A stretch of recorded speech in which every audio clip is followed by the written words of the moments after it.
Good morning, everyone.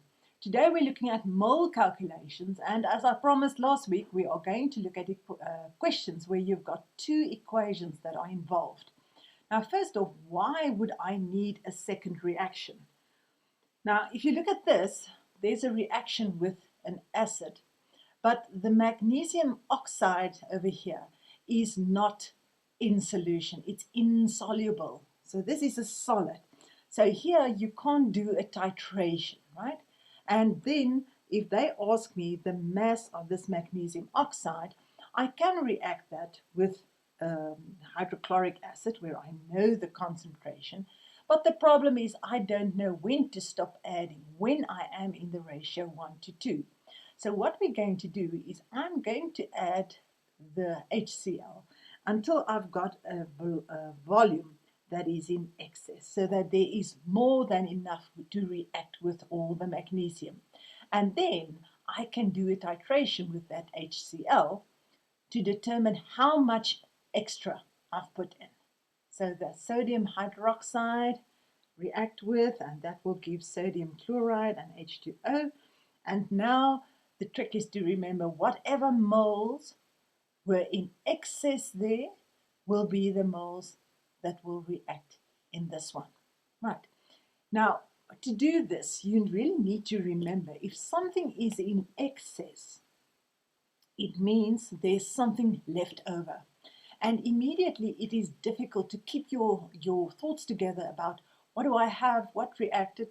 And so I always say, if you've got an excess, immediately go and for yourself draw a table that keeps all the information together. So I always draw a table that is the moles that I put in, and then the moles that react, and then the moles that are in excess. Right, and then obviously whatever is in excess over there will be the moles that is used in the next one.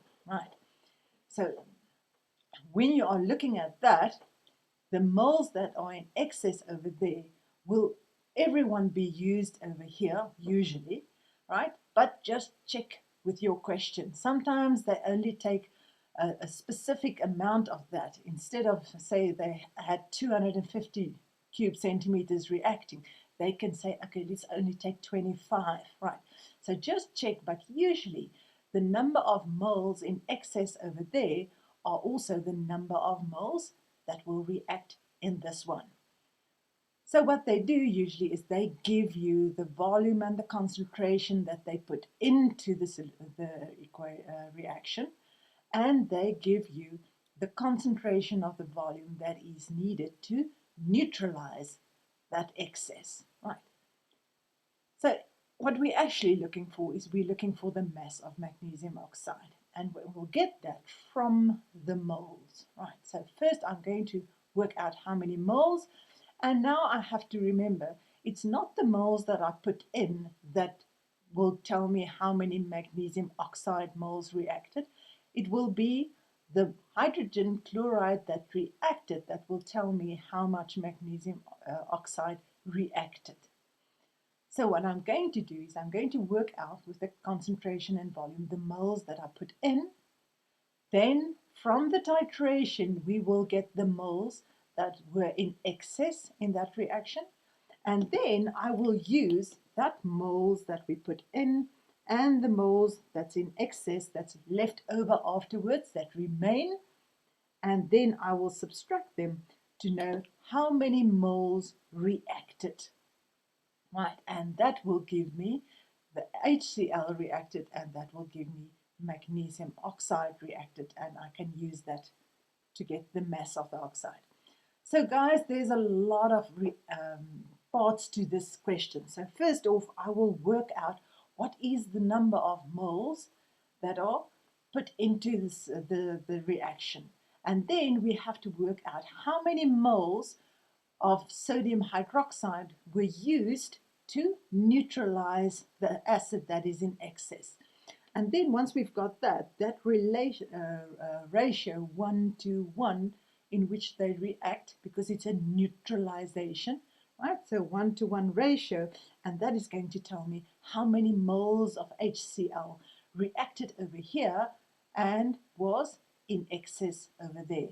And then together with what I put in, subtracting from what I've got left over will tell me what reacted, and then with the ratio that will tell me how many moles of magnesium oxide reacted, and that will give me the mass.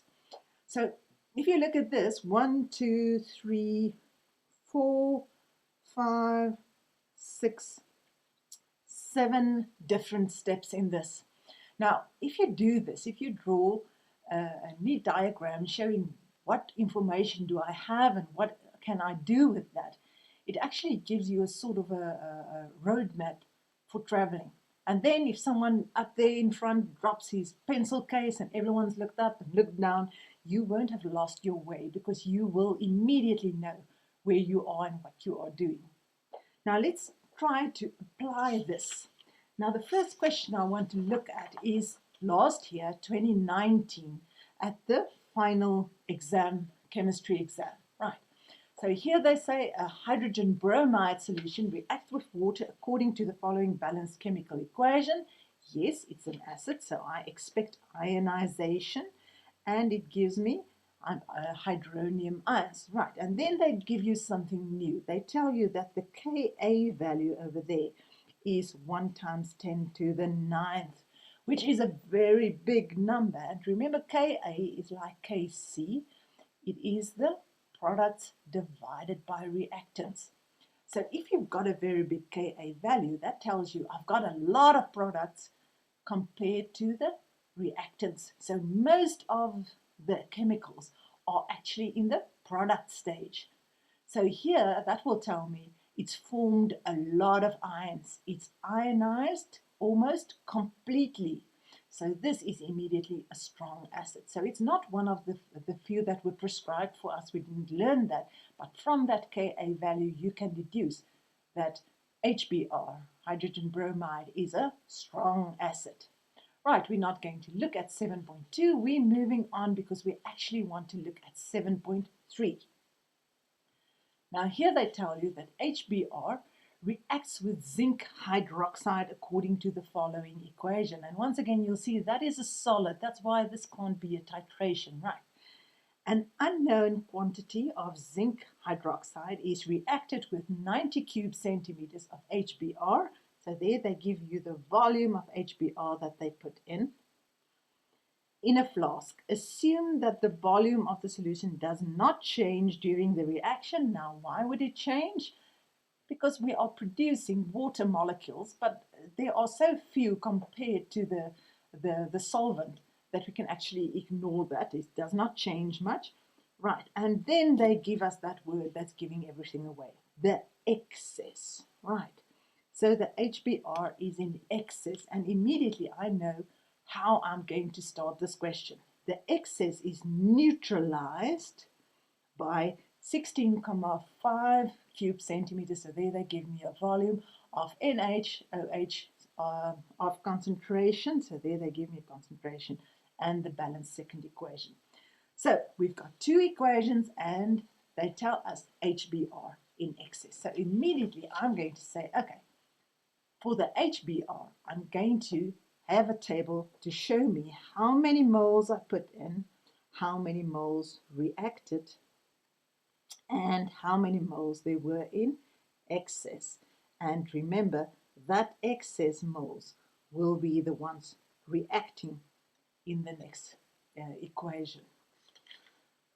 Right, now, what do they tell you? They tell you they are putting in 90 cube centimeters of HBr. So over there, what they're putting in, they're giving us a velocity of 90 cube centimeters. They're not giving us the concentration, right? And then they tell us that excess is neutralized, completely reacting with NaOH of a volume of 16,5 cube centimeters and a concentration of 0,5 moles per cube decimeter. Right. Now, the moment I see that, I'm immediately going to say, okay, so that's going to give me that moles, and that moles can give me that moles, because I know the ratio over here is 1 to 1, right? neutralized, they are in the right ratio 1 to 1. And that is going to give me that excess over there. Now, what do they ask?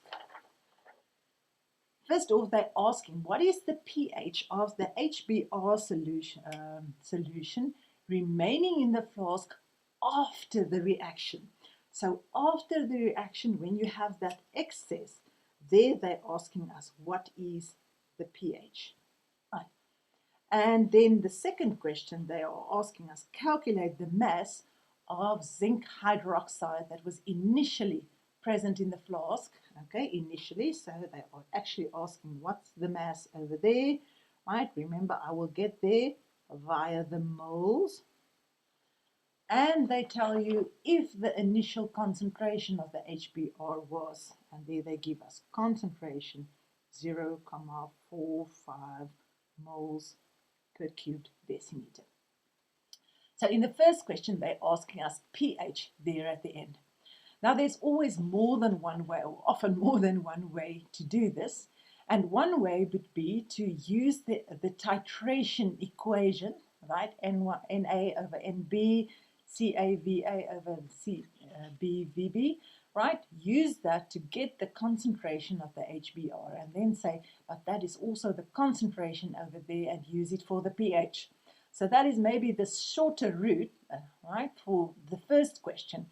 But I know I eventually want to get that mass in the second question. So I'm going to do maybe a little bit longer one first, so that I have the answer of moles that I can use in the second part, right? But for marks, it doesn't matter what you do.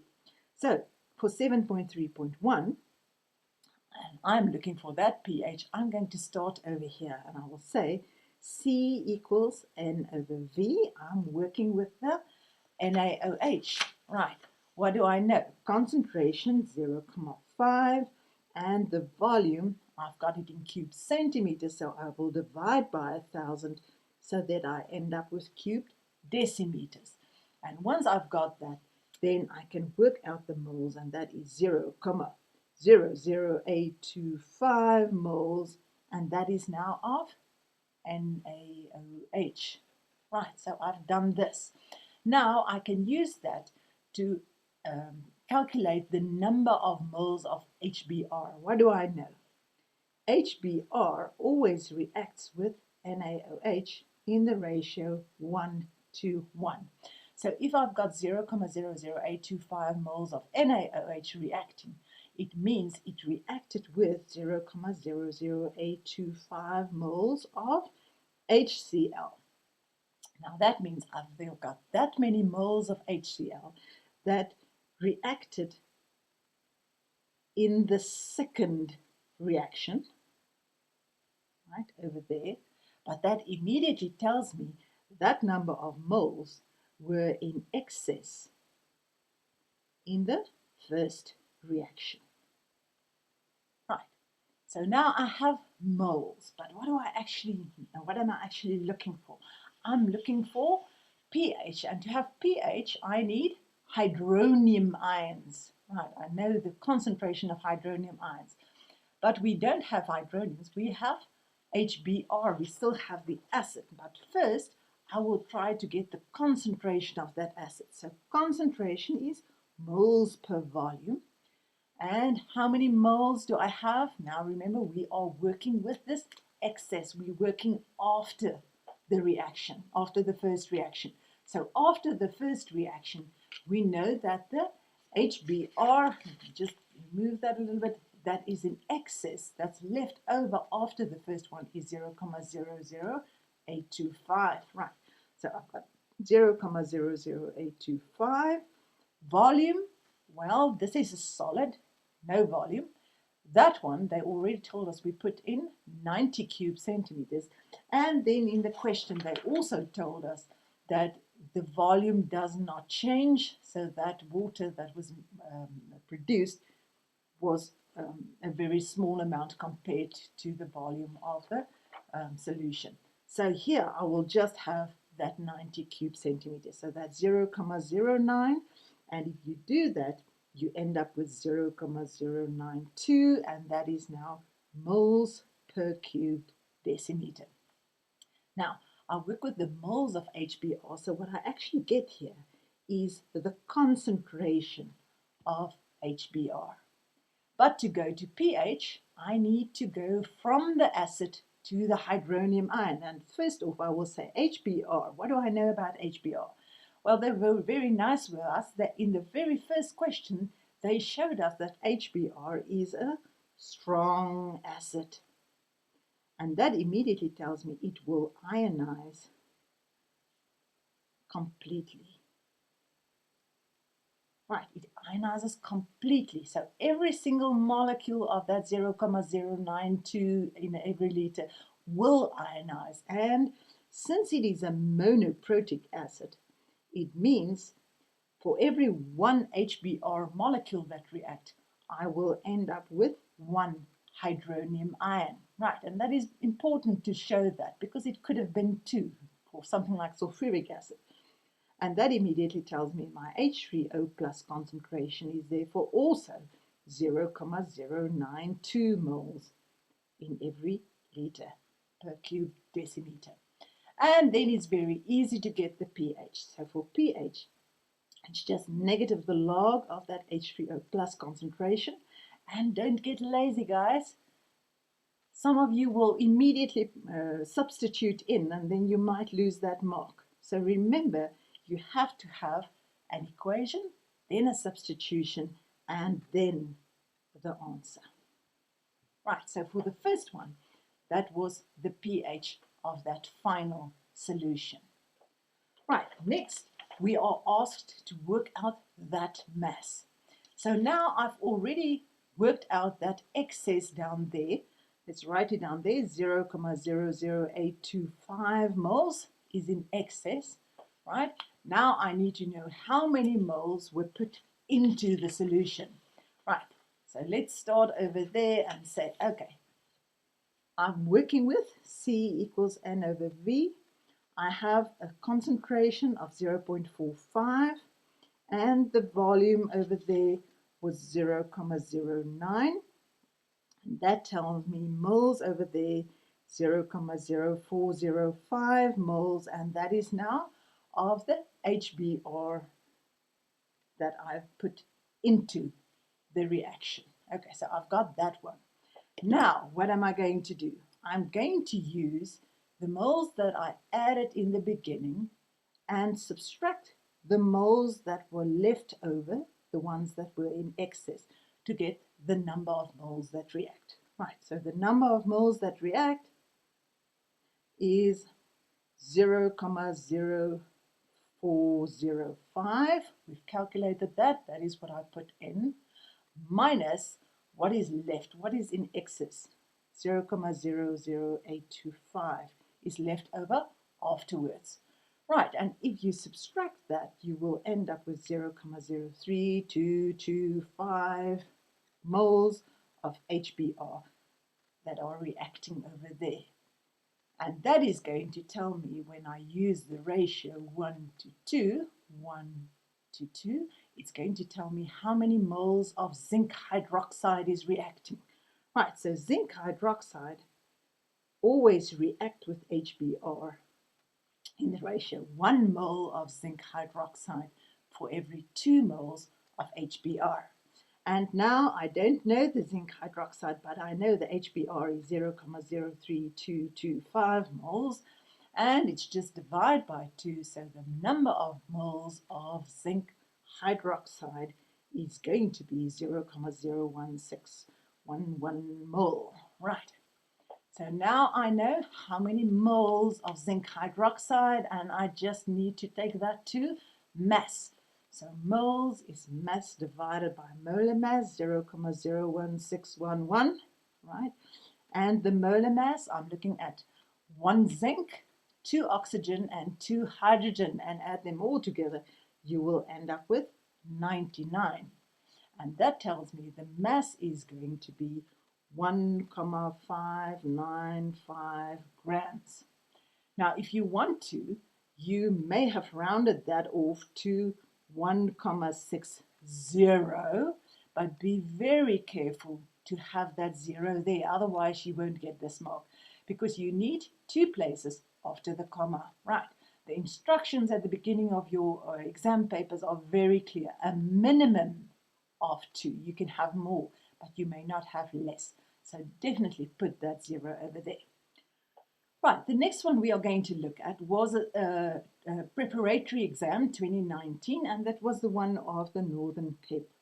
Right, now, first off, they ask a definition. We're not going to look at that, and also calculating the pH of the sodium hydroxide solution. We're not going to look at that. We are going to look at 7.3. Now, they tell you seashells contain calcium carbonate. So if you think about a seashell, part of that shell is actually calcium carbonate. So the shell is the whole thing, but only part of that will be calcium carbonate, right? There's other stuff in there as well. In a test to find out the percentage calcium carbonate present in the shell, 75 cube centimeters, so that's a volume, and a 0.5 moles per cube decimeter hydrochloric acid solution is added to 5 grams of, not calcium carbonate, but 5 grams of shell.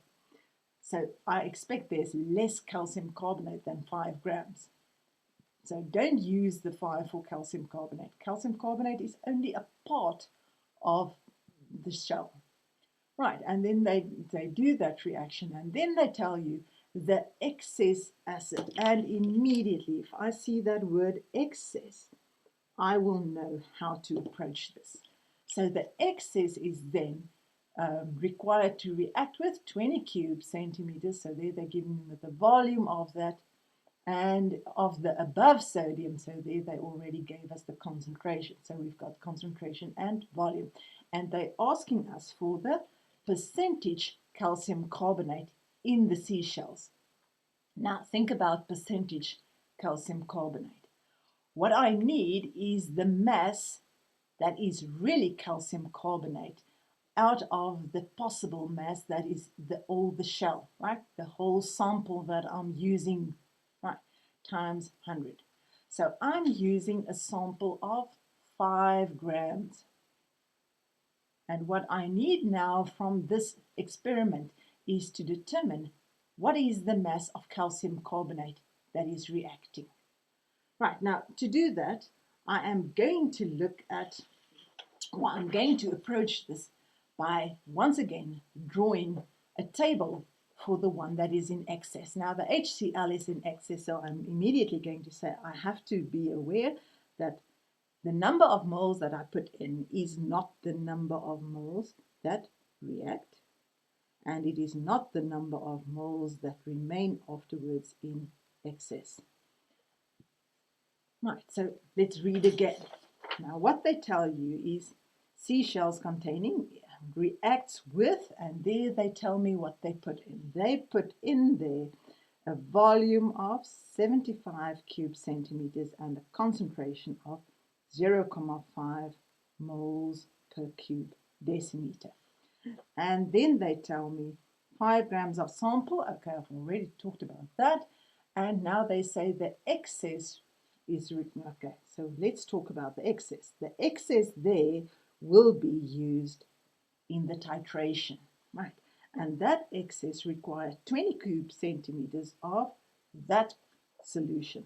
So a volume of 22 cube centimeters and a concentration of 0.75 moles per cube decimeter. Right, and what am I actually looking for? I'm looking for the mass of the calcium carbonate. So therefore, the calcium carbonate, I need the mass, which means I will have to work out the moles first. And remember, the moles of calcium carbonate will be given by the moles that react. Not what I put in, not what's left over afterwards, but whatever react will tell me how much calcium carbonate moles reacted over there. So for this one, that will give me moles, that will give me moles, and now I've got a lot of calculations to do, but I've done my planning.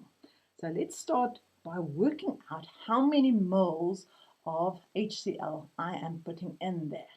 Right, so I'm going to start by working that out. I'm working out C equals N over V. I've got a concentration over there of 0.5, is the moles divided by 75 cubed centimeters will be 0,075 cubed decimeters, and that will give me a mole of 0,0375 moles, and I've worked out the HCl that I put in. Right, so that's the HCl that I put in to the reaction.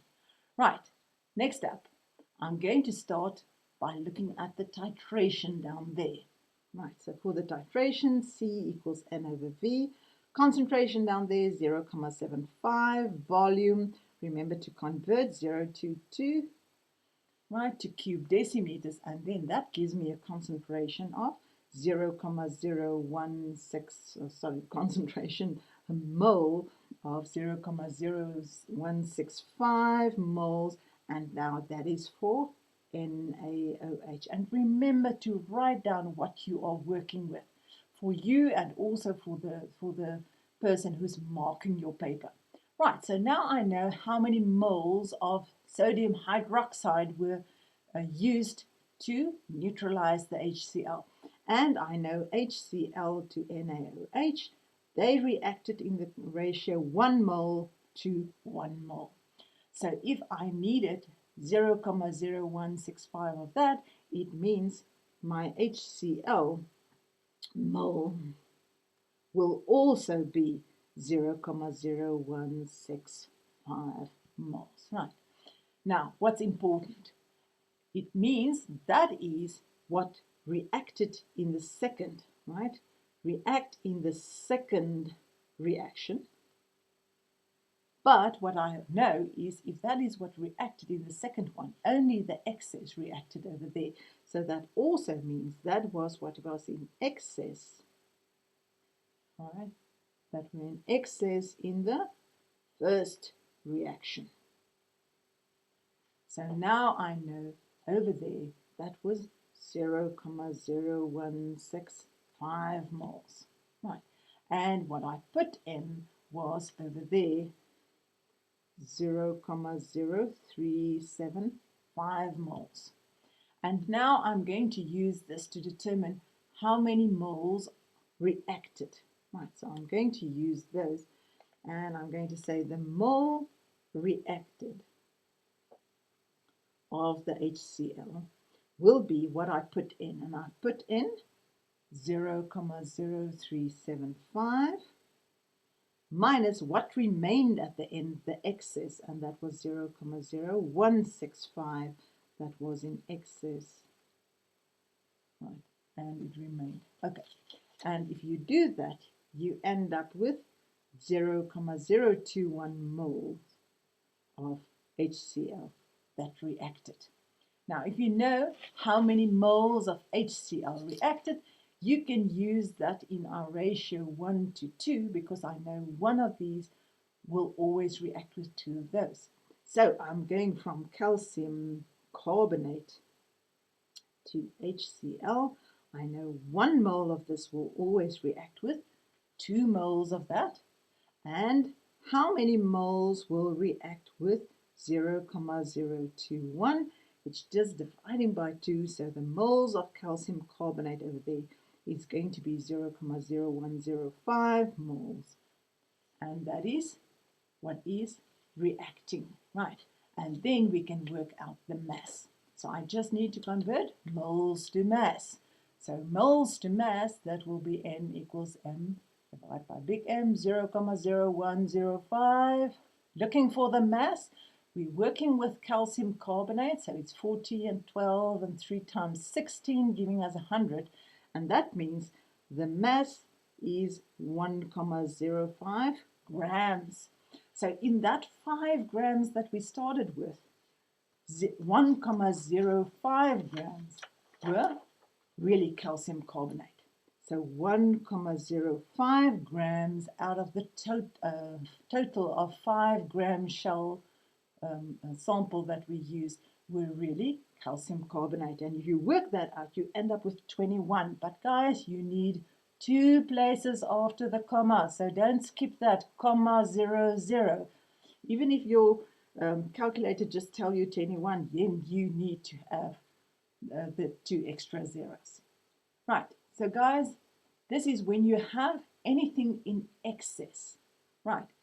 Keep book of what you put in, what reacted, and what remained, what were in excess afterwards. So if you are able to draw, or to write down your information in a way that makes sense for you, that will make it a lot easier, because all the separate calculations are very easy. It's just to understand the bigger picture and the context. Right, next week we're looking at moles once again, but we will be looking at things like something that is in excess, and you've got a limiting agent and working pH. And also I'm waiting for more questions from you to discuss in that class. So remember to send us your questions. You can send it to junior.tikkie@up.ac.za.